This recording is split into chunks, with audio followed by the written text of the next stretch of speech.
तस्सु भगवतो अरहतो सम्मा सम्बुद्धस्स।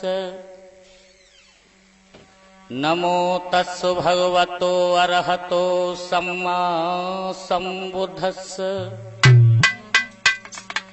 नमो तस्सु भगवतो अरहतो सम्मा सम्बुद्धस्स। महामाया सुतो सुगत साक सिंहनाथो। जातक खने सपद सातई शंकु मित्वा। यस्मुद्रई गिरावरंग लुम्बनी मही। तत्यांग चेत्यंग महाशिरसा नमामि। शंभुजनाथ पवरोह पर देवलोका। शंकस्य नाम नगरी अवरोहयित्वा। देशे सुधम्म मिश्रदाय पुनीतं। तं बोधि चेत्यं महाशिरसा नमामि।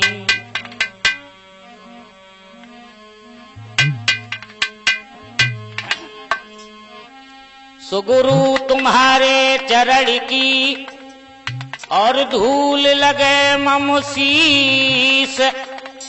सदा धर्म में रति रहूं मिले यही आशीष। सो गुरुवर तुम मिलते नहीं और धर्म गंग के तीर। तो बस गंगा पूजता कभी न पीता नीर। कि मैंने आज तुमको पुकारा तथागत।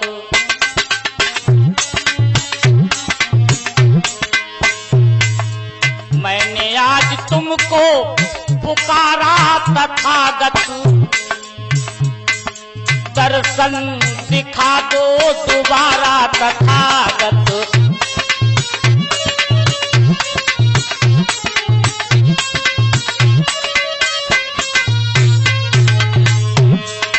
मैंने आज तुमको पुकारा तथागत।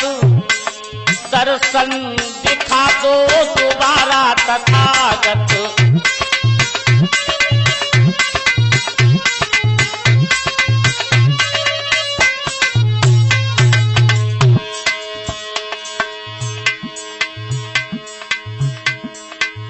पैड़ व्यवस्था में मानव फंसा था। पैड़ व्यवस्था में मानव फंसा था।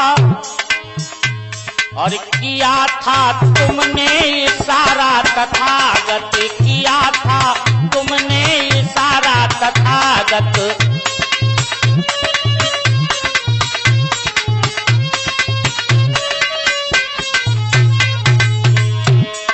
मैंने आज तुमको पुकारा तथागत। दर्शन दिखा दो दोबारा तथागत। दर्शन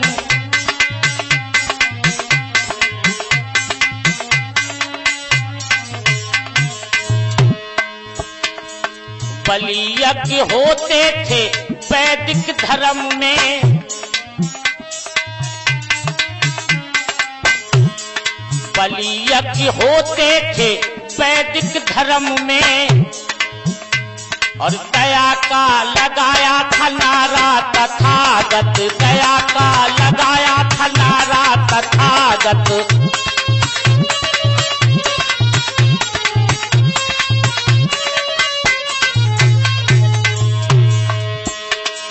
मैंने आज तुमको पुकारा तथागत।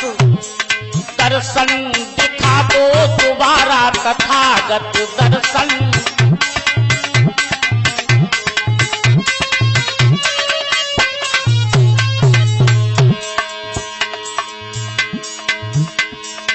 उजला चमन जो तुम्हारे धर्म का।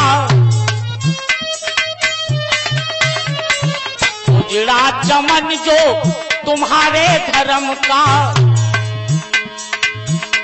और खिला कर गया भीम प्यारा तथागत खिलाकर।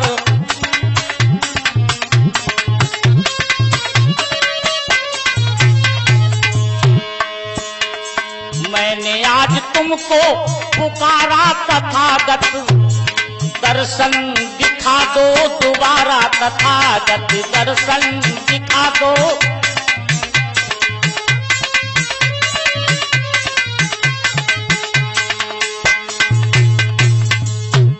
आदरणीय श्रोता बंधुओं, आज आप सभी की विशेष मांग पर गुड्डू कैसेट कंपनी रेवन्या के सौजन्य से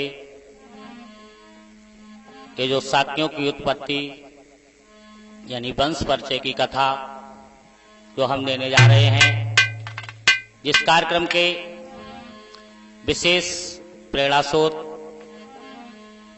हमारे सभी वंजन जो नंगला कल्याण पोस्ट उसनीदा जिला मैनपुरी के सौजन्य से मेरे बंधुओं, किस तरीके से जो आप लोगों के मन में शंका रहती है कि भगवान बुद्ध का वंश आखिर में कहां से आया है, क्या है, तो आज सुनेंगे इस कथा के माध्यम से। जब भारत देश में, ये देश भारत, इसका प्रथम नाम जम्बूद्वीप है, इसके बाद में अनेकानेक नाम भारत के दिए गए। राजा सूर ने अपने नाम से सूर वंश चलाया और इन्हीं राजा सूर के पुत्र हुए इक्ष्वाक, जिन्होंने अपने नाम से इक्ष्वाक वंश चलाया। जब महाराज इक्ष्वाक का शासनकाल आया है, बड़े ही सुंदर नीतिवान राजा हुए हैं। यहीं से कथा लेकर चलते हैं, किस तरीके से भगवान बुद्ध के वंश की नींव पड़ी। महाराज इक्ष्वाक के 4 विवाह हुए और जो जम्बूद्वीप की राजधानी है, जिसे इलाहाबाद कहा जाता है, यहीं पर महाराज इक्ष्वाक का शासन था। इक्ष्वाक नपत महाराज चलाए रहे राज, सुनो चितलाई। और राजा के रानी 4 हैं, अब सुनियो ध्यान लगाई।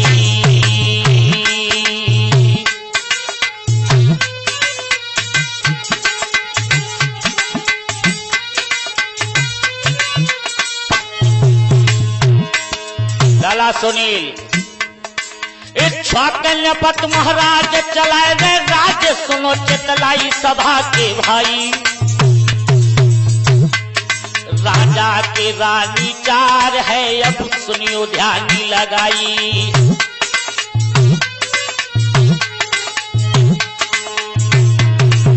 सुनो सभी ने ध्यान लगाए के कान रहे बतलाई रहे समझाई।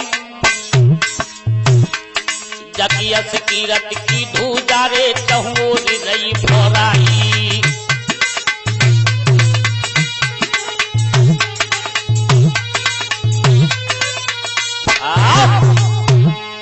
चारों दिशाओं में महाराज इक्ष्वाक की जय जयकार होती है। चारों रानियां महाराज को बहुत ही स्नेह देती हैं। मेरे बंधुओं, जो 4 रानियां हैं उनके भी नाम आपको बता देते हैं। एक सती का नाम चित, द्वितीया जालिनी कहाती थी।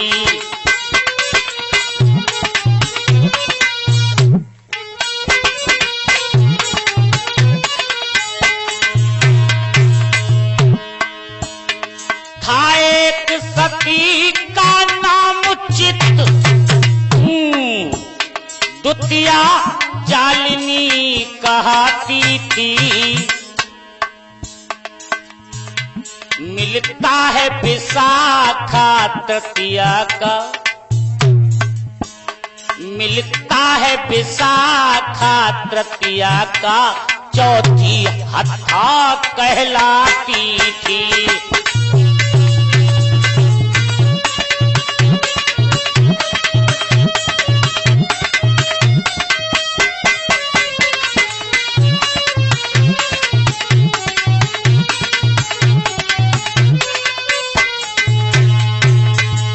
मेरे बंधुओं, चित्तजाली विशाखा से कोई संतान पैदा नहीं हुई है।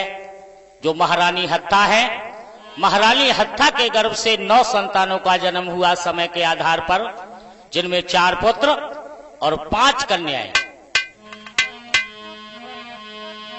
जो 4 पुत्र हुए, सबसे बड़े पुत्र का नाम था उल्कामुख और उनसे छोटे जो 3 थे कटकंड और हत्थे, और 5 लड़कियां पिया, सुपिया, नंदा, बिजता और बिजसेन, ये 5 लड़कियां।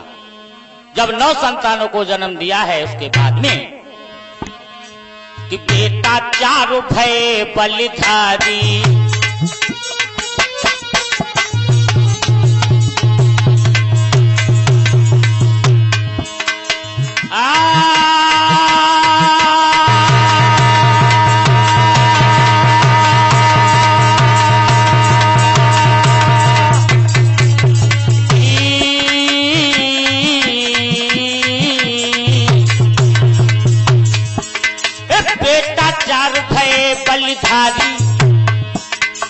बेटियां 5 है अतिशय प्यारी।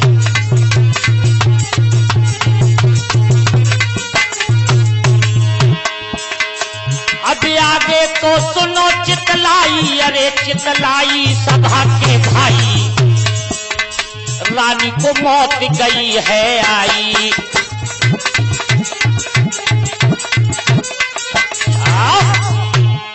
9 संतानों को जन्म दिया महारानी हत्था ने। अचानक महारानी हत्था बीमार पड़ गई और उस बीमारी से उन्हें निजात नहीं मिल पाया। मेरे धर्म प्रेमियों, महारानी हत्था की मृत्यु हो जाती है। सारा राज परिवार शोक सिंधु में व्याकुल हो गया। लेकिन मेरे बंधुओं, जहां सुख है वहां दुख है, और जहां दुख है वहां सुख है। ये दोनों एक साथ दिखाई नहीं देते हैं। कुछ समय जब व्यतीत हुआ है, महाराज इक्ष्वाक अपने दरबार को देखने लगे हैं, तो एक दिन दरबारियों ने कहा, राजन, महारानी हत्था का स्थान खाली है। और उस समय समाज में कुछ रीतियां थीं। राजा की यदि एक रानी मर जाती है तो वो दूसरा विवाह कर लेता है। वही बात मंत्रियों ने कही, राजन, महारानी हत्था का स्थान खाली है, उसे पूरा करो। तो महारानी हत्था के रिक्त स्थान को पूरा करने के लिए महाराज इक्ष्वाक ने 5वां विवाह किया है। और जो 5वीं रानी आई है लड़ा कि धीरे धीरे बात बीती गो भाई,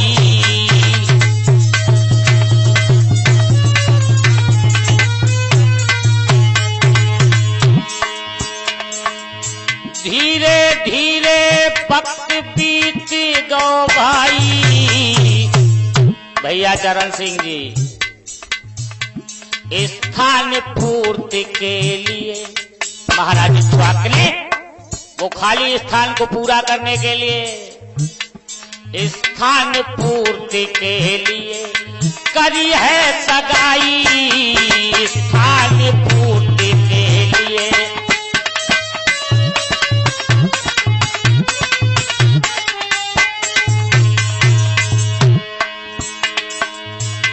मेरे भात महाराज विवाह फिर से कर लाए हैं, अब मंगल रहे सब गाय। भैया देवेंद्र सिंह, अब मंगल रहे सब गाय, बजे आनंद बधाए हैं, अब मंगल रहे सब गाय।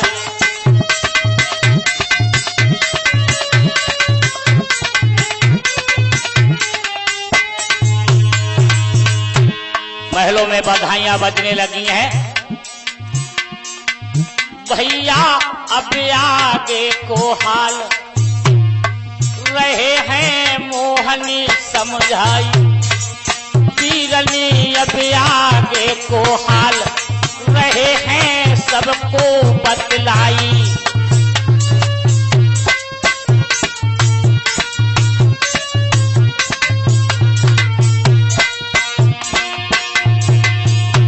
आज सबको बतलाई सबको समझाई सदाए अब आगे को।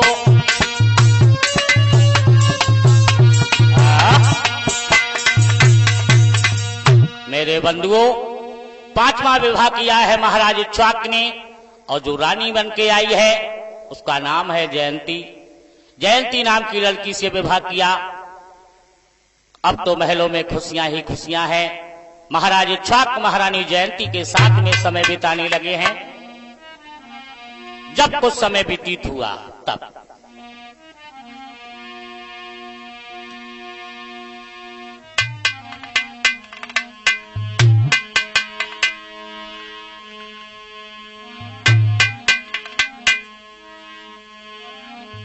कि नहीं खुशियां जिसकी गा सकते,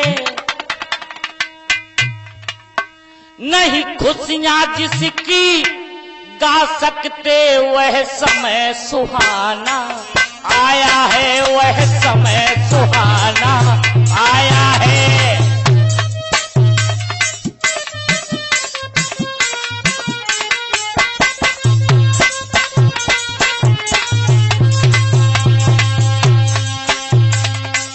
नहीं खुशियां जिसकी गा सकते, वह समय सुहाना आया है। एक रूप मनोहर अनुपम छब सुतरानी ने जन्माया है, सुतरानी ने जन्माया है।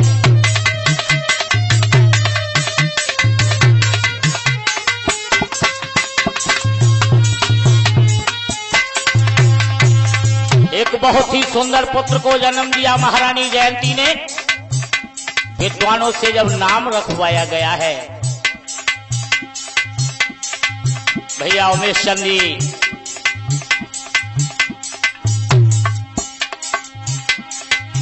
रखा था उसका नाम जयंत। जब नामकरण का दिन आया, सब हाल बताए मैं तुमको, सब हाल बताए हम तुमको, जैसा मैंने लिखा पाया, जैसा मैंने है पढ़ पाया।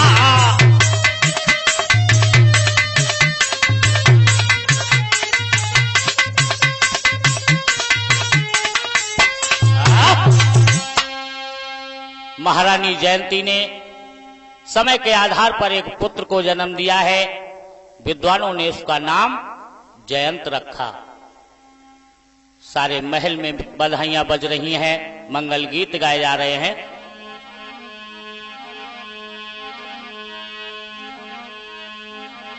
कि जयंती के जन्मो है लल्ला, मोहल्ला में हल्ला भयो।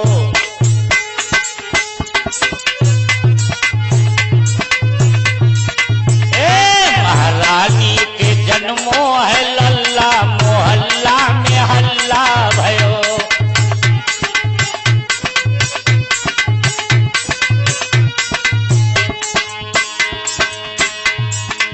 मैया ने बांटे हैं लड्डू पेड़ा, लला प्रदीप। मैया ने बांटे हैं लड्डू पेड़ा, और पापा ने बांटे रसगुल्ला, मोहल्ला में हल्ला भयो।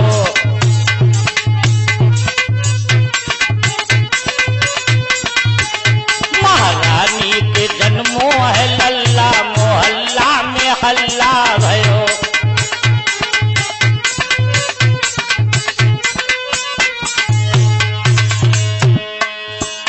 और इधर हमारे भैया चरण सिंह भी दान लौटा रहे हैं। मैया ने बांटो है सोना चांदी, मैया ने बांटो है सोना चांदी, और पापा ने बांटे छाप छल्ला, मोहल्ला में हल्ला भयो।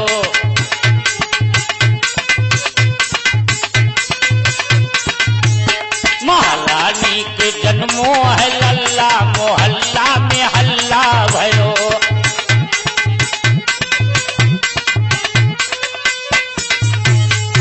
मैया ने बांटे है साड़ी कपड़ा, मैया ने बांटो है साड़ी कपड़ा। पापा ने बांटे रुमल्ला, मोहल्ला में हल्ला भयो।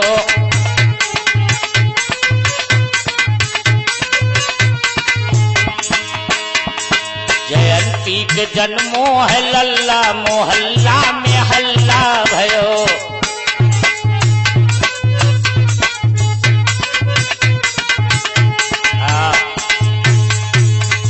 इस तरीके से महाराज इक्ष्वाक, महारानी जयंती सभी खुशियां मना रहे हैं।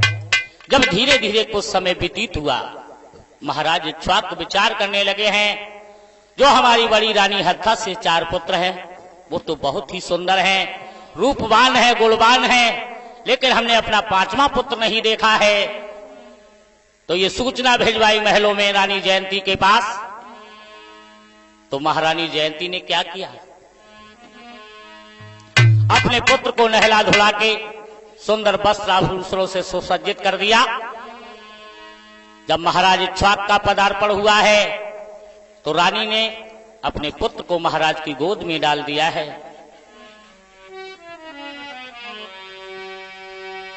दिखलाया सुत जब भूपति को, छप देख मनोहर चकित हुए।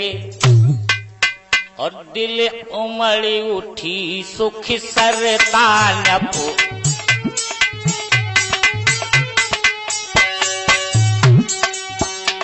दिल उमड़ी उठी सुख सरतानप।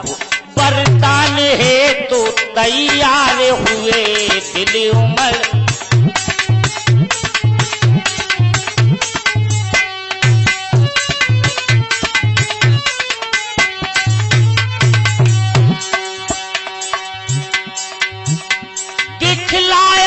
सुत जब भूपति को,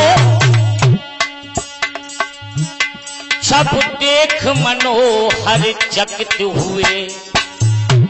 दिल उमड़ उठी सुख सरतानप, वरदान हेतु तैयार हुए, दिल उमड़।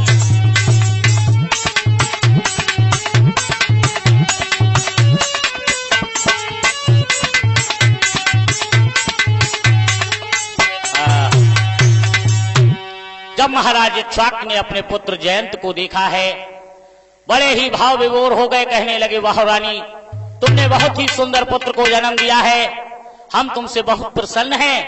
ऐसा करो, तुम हमसे कोई वरदान मांग लो। महारानी जयंती कहने लगी, स्वामी इसमें वरदान की क्या बात है, ये पुत्र आपका है, यदि आप नहीं होते तो पुत्र नहीं होता, इसलिए हमें वरदान की कोई आवश्यकता नहीं है। आज महारानी के शब्द सुनकर महाराज और भी भाव विभोर हो गए। कहने लगे, नहीं प्रिय, मांग लो, दिल खोल के मांगो, विचार करके मांगो। मांगो बड़े हमसे मन माना, प्यारी रानी दिल में ना घबराना, मेरी रानी।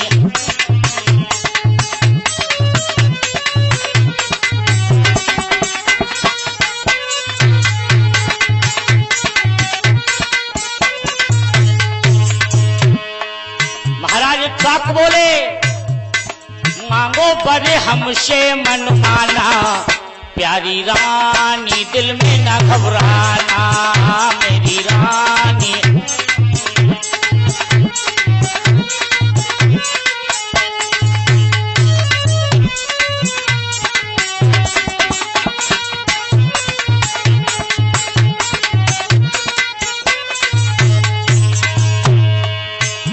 महारानी मना करती है, लेकिन महाराज इक्ष्वाक बोले, नहीं प्रिय,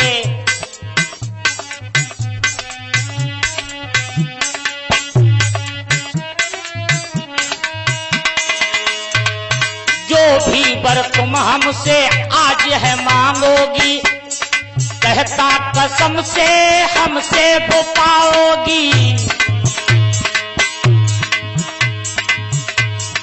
जो भी वर तुम हमसे आज है मांगोगी। कहता कसम से हमसे वो पाओगी। और ध्यान रहे, सोच विचार के मांगना, वर को मांग दिल में ना पछताना, प्यारी रानी दिल में ना घबराना, मेरी रानी।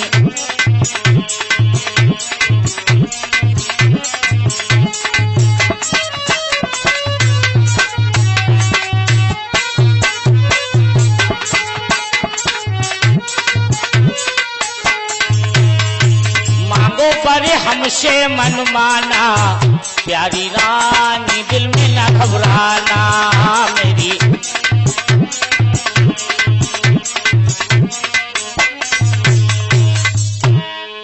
आज जब महाराज इक्ष्वाकु ने बार बार कहा है तो महारानी जयंती कहने लगी, राजन क्या हमें आप अबला समझ रहे हैं? महाराज इक्ष्वाकु कहने लगे, नहीं प्रिय। रानी बोली, सुनो राजन, याद आप हमें वास्तव में वरदान देना चाहते हैं तो ये चिकनी चुपड़ी बातें ना सुना कि मीठी मीठी बातें कह के, मीठी मीठी बातें कह के मत मोह बिला को बहकाओ।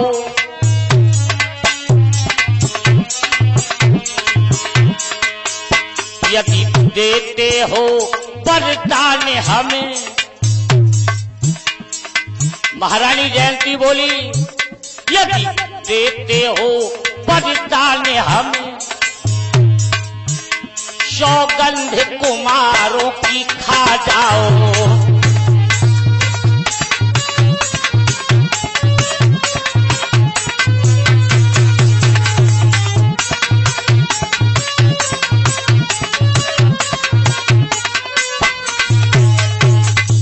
राजन, यदि आप वास्तव में हमें वरदान देना चाहते हो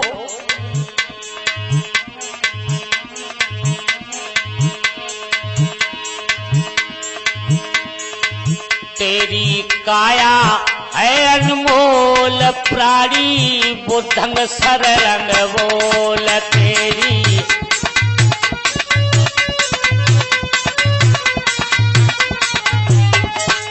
तेरी काया है अनमोल प्राणी, बुद्धंग सरंग बोल।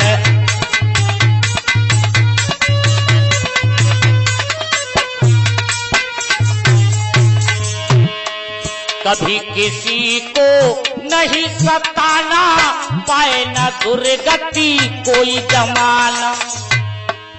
भैया जीवन है अनमोल प्राणी, बुद्धंग सरंग बोल।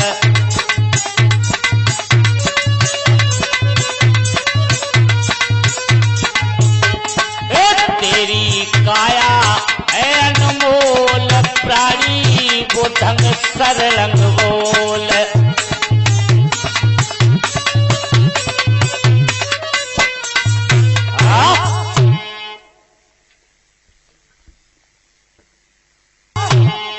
मेरे बंधुओं, महारानी जयंती कहने लगी, राजन यदि आप हमें वास्तव में वरदान देना चाहते हैं तो अपने चारों कुमारों की सौगंध खाइए। आज महाराज इक्ष्वाकु मजबूर हो गए, चारों कुमारों की सौगंध खाई है। फिर भी रानी जयंती कहने लगी, स्वामी इन महलों में आपके सिवा हमारा कोई नहीं है, इसलिए वरदान तो मैं मांग रही हूं, लेकिन ध्यान रहे कि वर मांग रही अब तो बरानी राजा से, वर मांग रही अब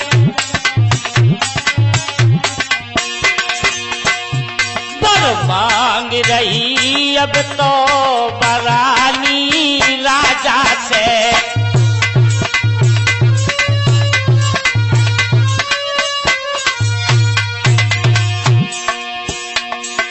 कहने लगी अब राजा से, सुनियो बिने हमारी,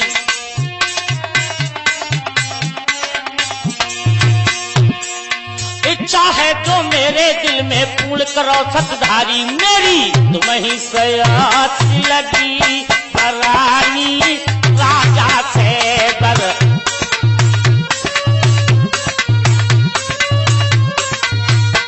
बर मांग रही अब तो बरानी राजा से।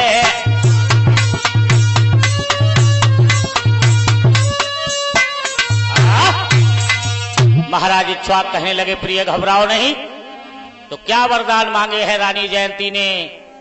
लाला संजू।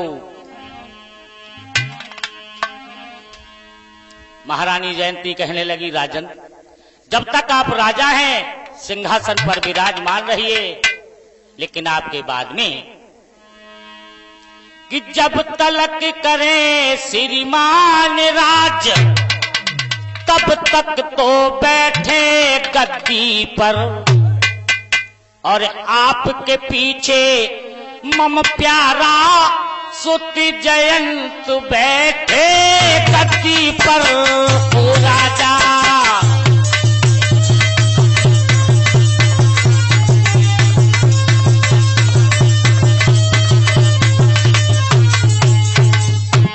जब तक आप राजा है राज सिंहासन पर विराजमान रहिए, और आपके बाद में मेरा ही पुत्र जयंत इस राज्य का अधिकारी हो। महाराज इक्ष्वाक कहने लगे ए मस्तु। तो महारानी जयंती कहने लगी राजन एक और बात, हमारे बेटे को आपके जो बड़े 4 पुत्र हैं वो राज नहीं करने देंगे, इसलिए जो बेटा 4 तुम्हारे हैं वो घर से अभी निकल जाएं। ये शर्त हमारी है राजन, कभी वापस ना यहाँ पर आए। ये शर्त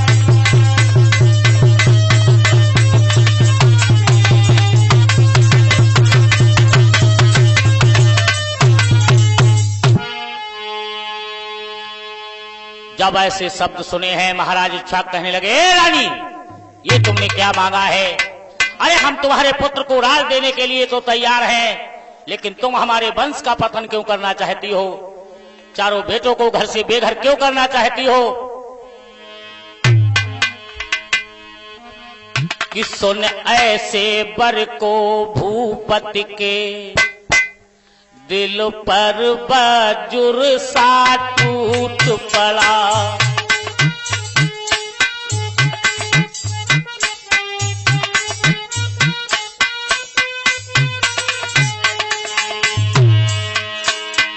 सुन ऐसे पर को भूपति के दिल पर बजुर सा टूट पड़ा। मानो हो सर पर गिरी गाज, भंडार दुखों का फूट पड़ा।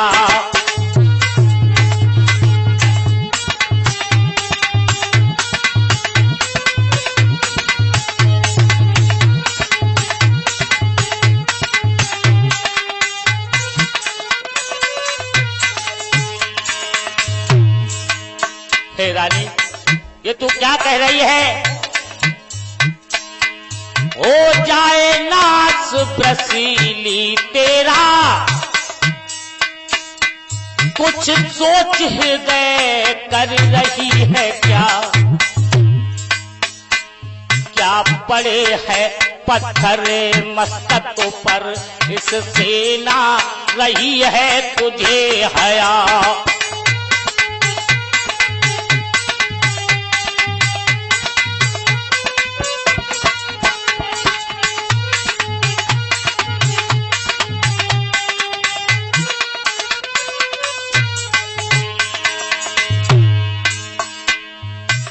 चाह रही पुत्रों का नाश, नहीं शर्म तुझे कुछ आती है।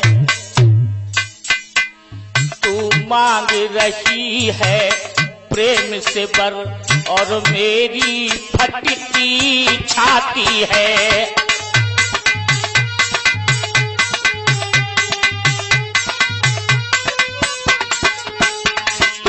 मांग रही है प्रेम से बर और मेरी फटती छाती है।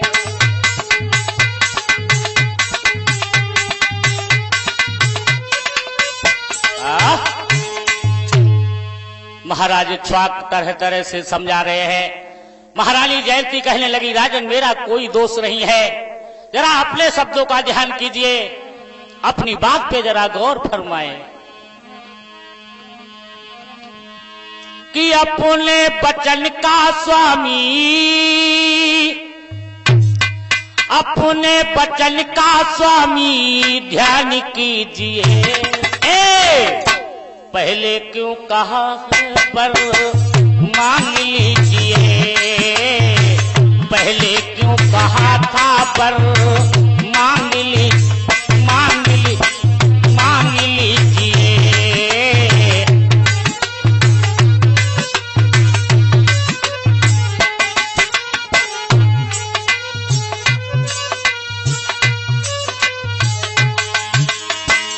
अपने वचन का स्वामी, अपने वचन का स्वामी ध्यान कीजिए। पहले क्यों कहा था पर मांग लीजिए, पहले क्यों कहा था पर मांग लीजिए।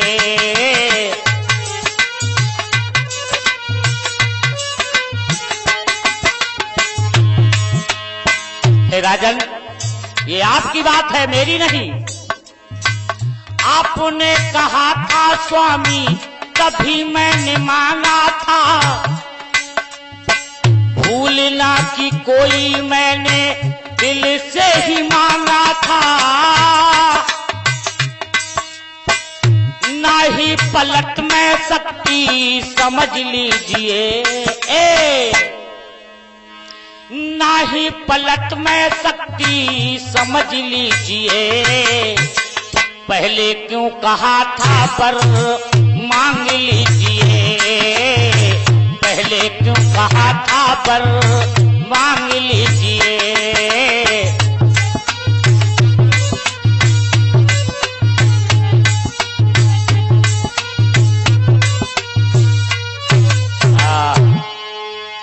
आज महाराज च्वाक बार बार समझा रहे हैं, रानी तुम अपने पुत्र को आज से ही चाहे राजा घोषित कर लो, लेकिन हमारे चारों पुत्रों को घर से बेघर ना करो।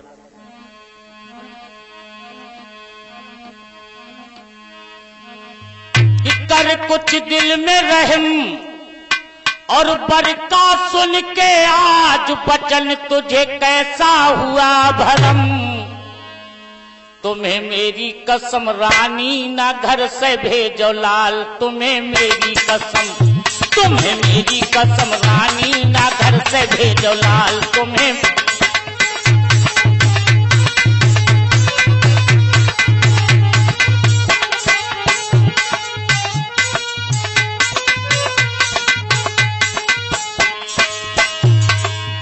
कर कुछ दिल में रहम और बरका सुन के आज वचन तुझे कैसा हुआ भरम। तुम्हें मेरी कसम रानी ना घर से भेजो लाल, तुम्हें मेरी कसम, तुम्हें मेरी कसम रानी ना घर से भेजो लाल। तुम्हें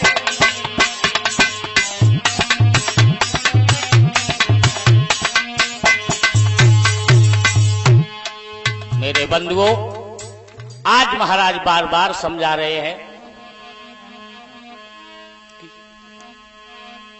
है दुखी भूपत विषम, बहु सोच दिल पर बढ़ रहे, मांगे हैं ऐसे बर प्रिया, जिससे सकल तन दुख रहे। है शोक में बहुविध धनी, है शोक में बहुविध धनी, बहुआंसु नैनन बह रहे, सह ना सके जब दुख न पत, तब रानी से यूं कह रहे। हे प्रिय, जिद ना करो,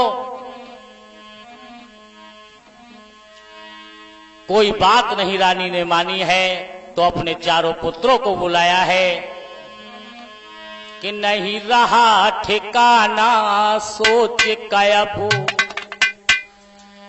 दुख की ही घटा दिल छाई है।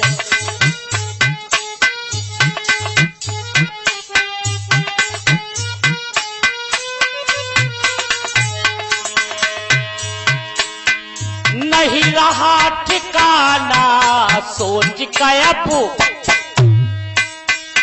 दुख की ही घटा दिल छाई है।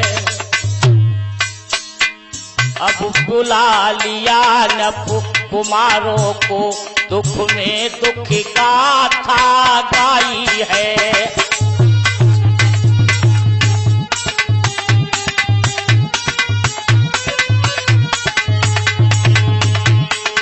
चारों पुत्रों को बुला के महाराज कहने लगे, हे लाला, हम नहीं समझ पाए ये औरत का जाल। हे प्राण पुत्रो मम प्यारे, पित बचन सुनो दुख भारे है। तुमरी सौतेली मैया ने, तुमरी सौतेली मैया ने बेटा ये जुल्म में गुजारे हैं।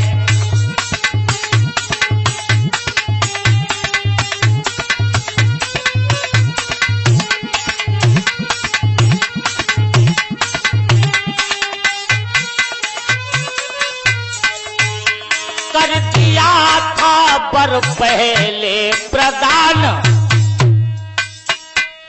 जो भाया दिल वही मांगा है। मैं नहीं समझ पाया, मैंने पहले वरदान के लिए कह दिया, हे लाला तुम दीजिए इसको कर पूरा, जैसा इसने कुछ मांगा है।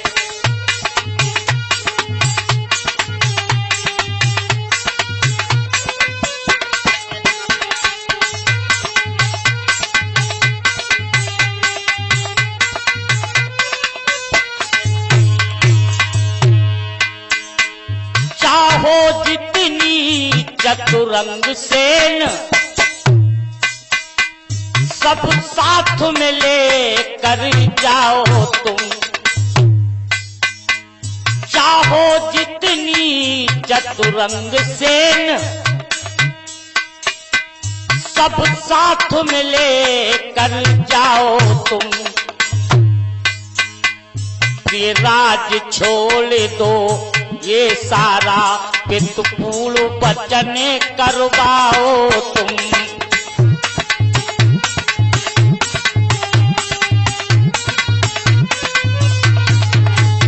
ये राज छोड़ दो ये सारा, पितृकुल बचन करवाओ तुम।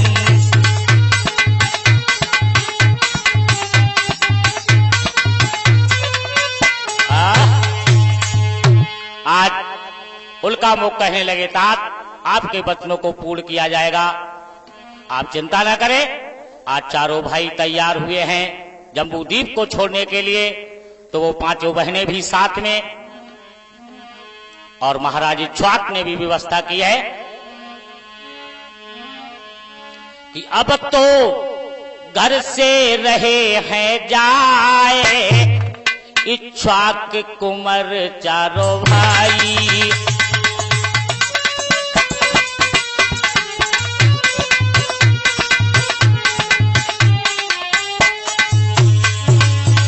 अब तो घर से रहे हैं जाए इक्ष्वाक लला चारों भाई।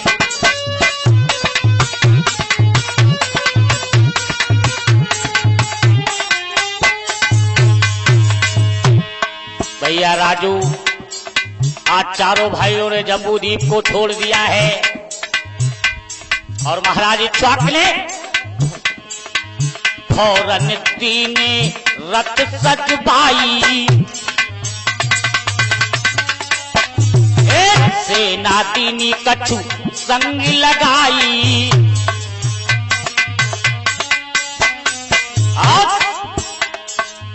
दीने मंत्री आठ पठाए, इच्छा लला चारों भाई।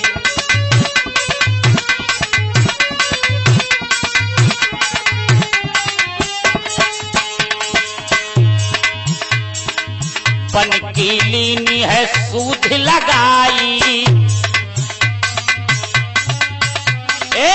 बन की लीनी सूद लगाई, बहुपथिगामी संग लगाई,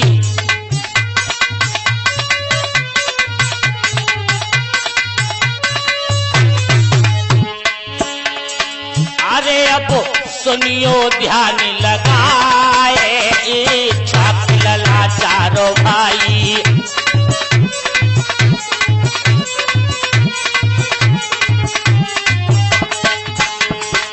कहां पहुंचे? और हिमालय की सब आए, हिमालय की तराई में और हिमालय की सब आए, कपिल मुनि जहां कुटी बनाए,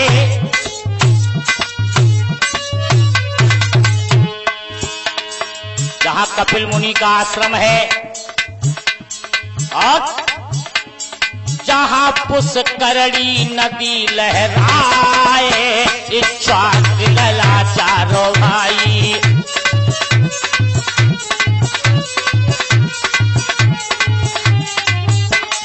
जहां पुष्करणी नदी लहराए, इच्छा लला चारों भाई।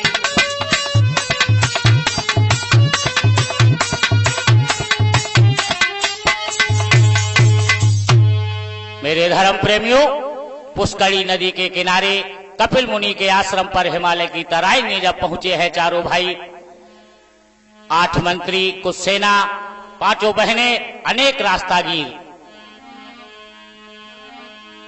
कि जब जाकर पहुंचे कुंवर वहां जहां कपिल मुनि जी रहते थे,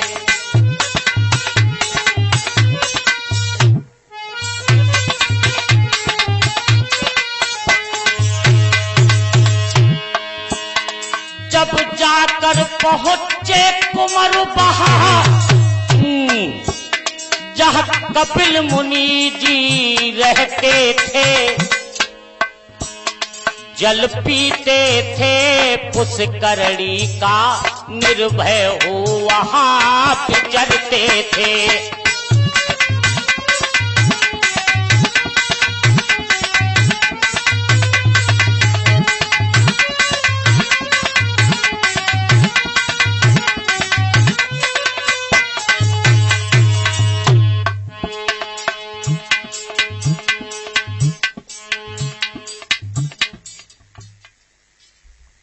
बंधुओं, जब कपिल मुनि के आश्रम पर पहुंचे हैं चारों भाई, वो कपिल मुनि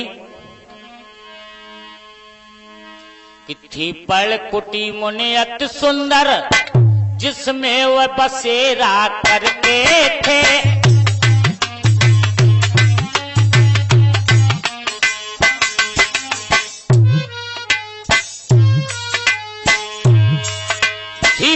कुटी मुनि अति सुंदर, जिसमें वह बसेरा करते थे, था भौम लक्ष्य का ज्ञान उन्हें, कुल तो सभी देखा करते थे।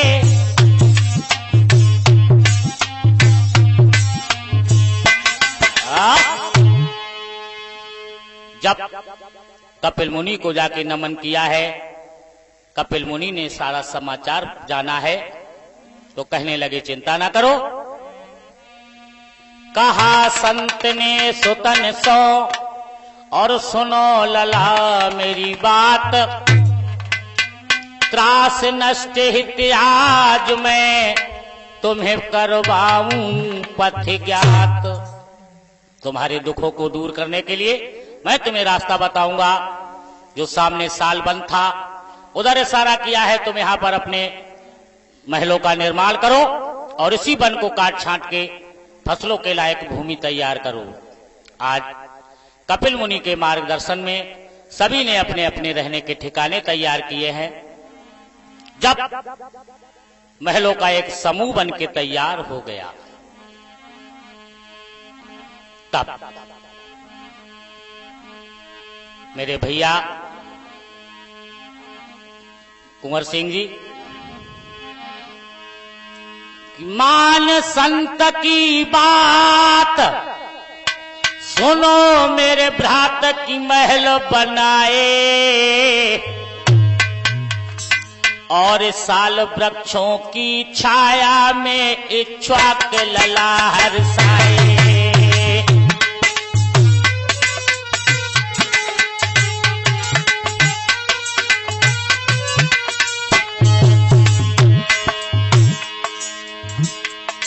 जब एक महलों का समूह बन के तैयार हुआ है, उनका मुख विचार करने लगे हैं कि हमारे नगर का नाम भी होना चाहिए। तो मुनि का नाम था कपिल और वस्तु माने होता रहने की जगह। इस तरीके से उस नगर का नाम ही कपिल वस्तु रखा उनका मुख ने। कपिल वस्तु सुन धाम संत के नाम सुनो, चितलाई सभा के भाई। जा कपिल वस्तु की रचना भैया मैंने तुम्हें बताई।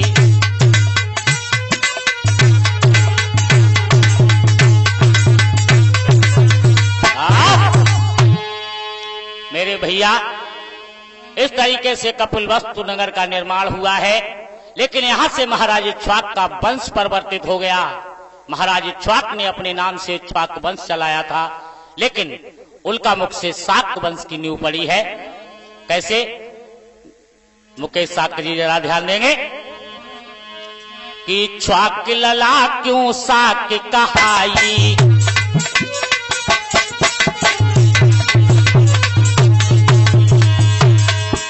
इक्ष्वाक कुंवर क्यों शाक कहाई, कारण साफ तुम्हें दे बताई।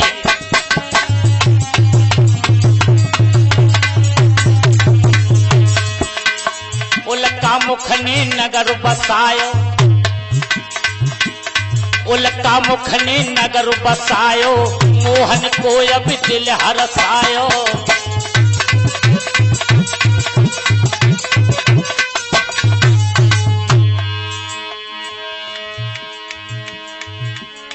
पैजा बाबरिया के शिक्षा, पैजा बाबरिया, एक पैजा बाबरिया के शिक्षा, पैजा बाबरिया।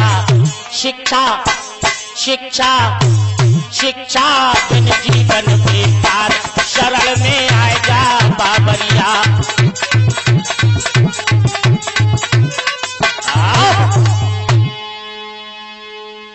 विद्वानों ने कारण स्पष्ट किए हैं।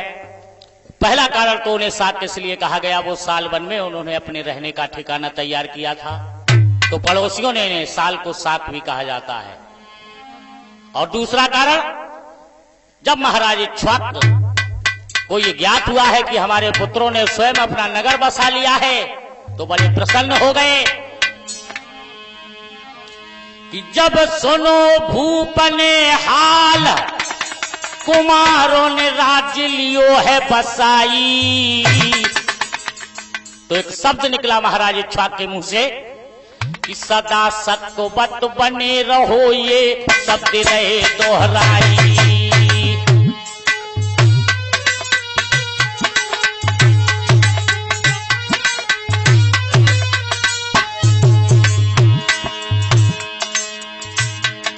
बचिसी शब्द के साथ, बचिसी शब्द के साथ सुनो मेरे भ्रात रहे समझाई। कोई सत्य शब्द आने से सत्य कहलाई, सत्य शब्द आने से सत्य कहलाई।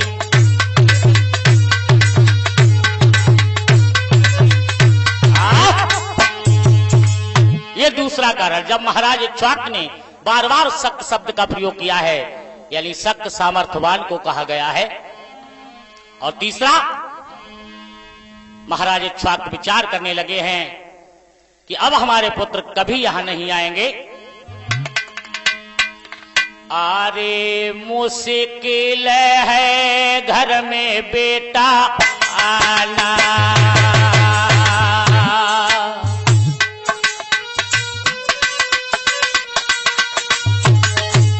अरे मुश्किल है घर में बेटा आना,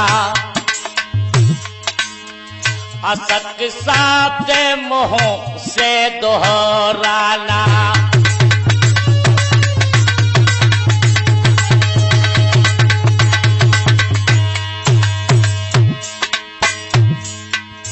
शक्तिवान शाक बलधारी बलधारी बलधारी,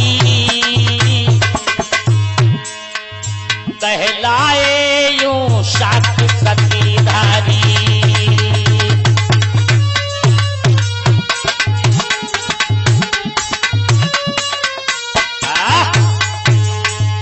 ये तीसरा कारण है, लेकिन सबसे ज्यादा कब जाना गया? आज यदि शाक्यों की पहचान है तो वो कपिलवस्तु में सबसे पहले राजा हुए उल्कामुख की 8 पीढ़ी के बाद 8वीं पीढ़ी में सिंहस्स नाम के राजा हुए। सिंहस्स के बाद 82 और पीढ़ियां गुजर गईं, तब जयसेन नाम के राजा हुए और जयसेन के पुत्र हुए सिंहनु। सिंहनु के 5 पुत्र सिद्धोधन, अमतोधन, शुक्लोधन, शाक्योधन और धौतोधन। कि उल्का मुख से सिंहस्सु तक न पियाठ भय बलदाई,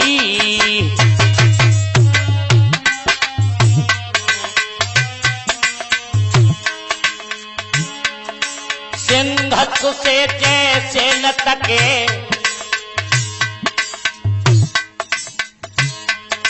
सिंहस्सु से जैसे न तक 82 राजा मेरे भाई। मेरे भैया आदेश और प्रदीप बौद्ध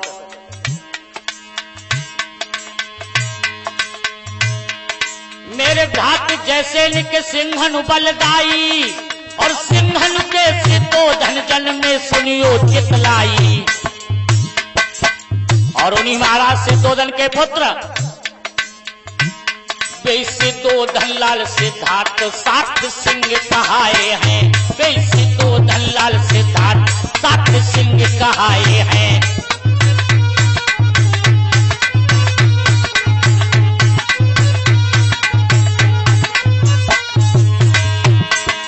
सिंह कहाए हैं कि सम्यक बुद्ध कहाए हैं, वे सिद्धोधन लाल सिद्धार्थ।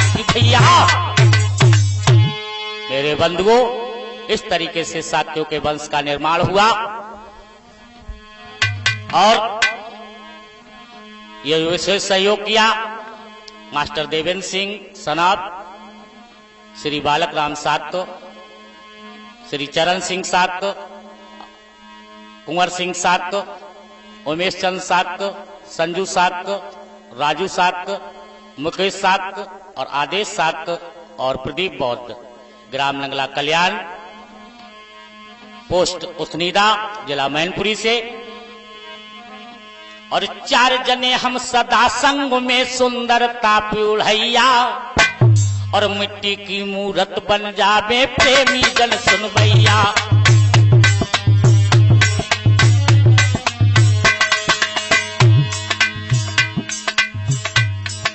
सुनील कुमार सभा बीच में ढोलक रह चटकाई, और पुल खड़ीत नंगला भाट को बसवैया है भाई। पुल खड़ीत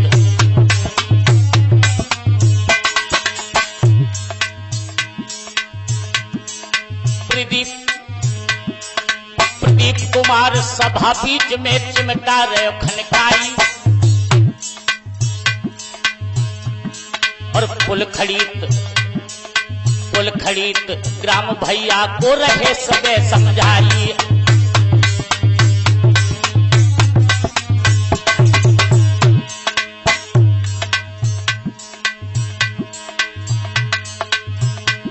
और रिंकू तूफानी ने मिलके सुंदर साथ निभाया।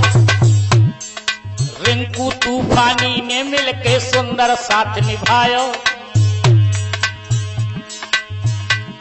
और छिबरा मऊ को रहने वालों कन्नौज जिला कहायो।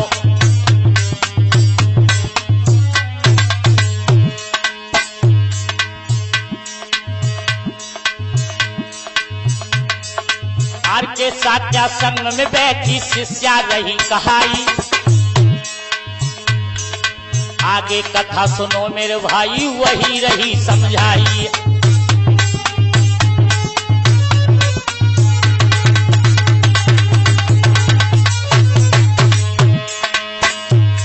कमाले नरचय हीरा मोती, कफन में जेब नहीं होती।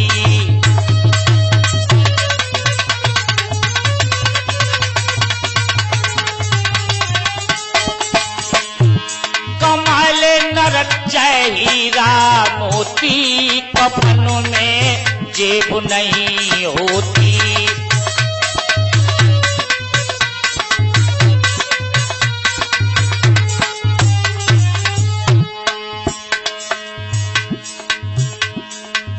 चाहे तू खाए ले रूखी सूखी,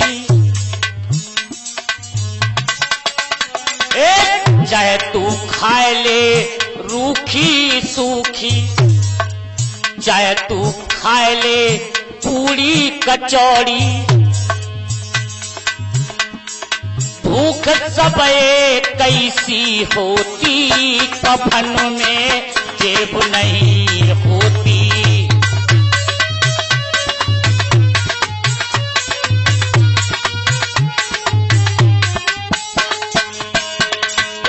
चाहे तू ओढ़ ले साल दो साला,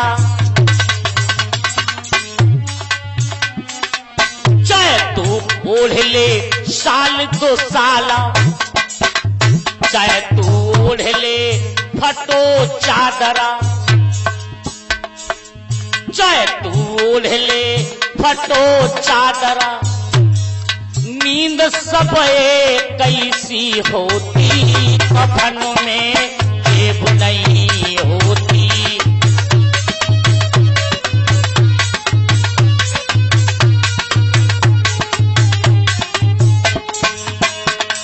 नींद सब कैसी होती, कफन में जेब नहीं होती।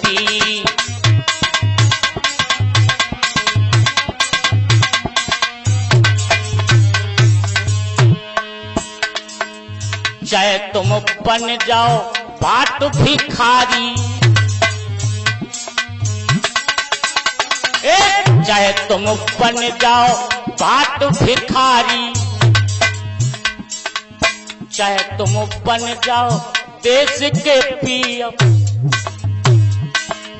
चाहे तुम बन जाओ देश के पीएम।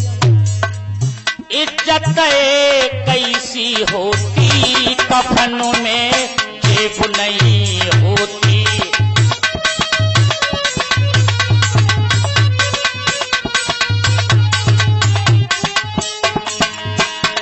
कमाले नरचय हीरा मोती, कफन में जेब नहीं होती।